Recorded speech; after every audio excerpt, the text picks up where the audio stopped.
Jāņupē gar valsts autoceļu V12 mēs esam izveidojuši vairāk kā 5 km garu velo un gājēju apvienoto celiņu, lai iedzīvotāji var ērti nokļūt uz sabiedriskā transporta vietām, kas ir no Jāņupas pieturvietas līdz pat Mežsētas, kas ir gala punkts. Un esam izveidojuši arī tehniskās apkopes vietas velosipēdistiem, kad viņi ērti var piebraukt un apkopt savu velosipēdu un braukt atkal tālāk. Šis te velo gājēju celiņš, kas ir ļoti ievērojams mūsu Jāņupas apkaimes infrastruktūras uzlabojums, nodrošina satiksmi starp ciematiem, iedzīvotājiem.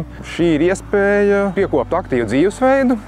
Vakarā un arī dienas laikā pavērojot, šeit diezgan aktīvi gan velosipēdisti pārvietojās, jaunas ģimenes, māmiņas ar bērniem iet pastaigā. Šeit mēs arī esam pie viena no vēsturiski veidojošiem ciematiem, kas ir Medem ciems, kas vēsturiski ir bijušas dārzkopības sabiedrības. Tā kā šis ciemats atrodas ļoti tuvu Ķekovas novadam, konkrēti Baložiem, iedzīvotājiem esam izbūvējuši šo veloceliņu un gājējceliņu, lai viņi ērti varētu nokļūt Baložu pilsētā uz kādu no infrastruktūrām. Mums biedrībā Medem ciema attīstībai iedzīvotājiem un, protams, man personīgi ir svarīga gājēju un velosipēdistu drošība.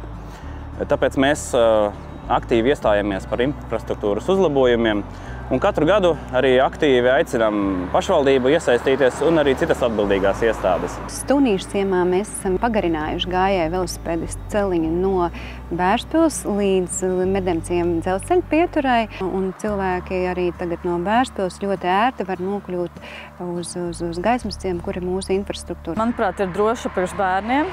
Mēs braucam bieži vien vienkārši ar riteņiem izbraucienos. Bērns brauc uz treniņiem, viņš nav diezko liels, bet es viņu laižu, viņam 9 gadi.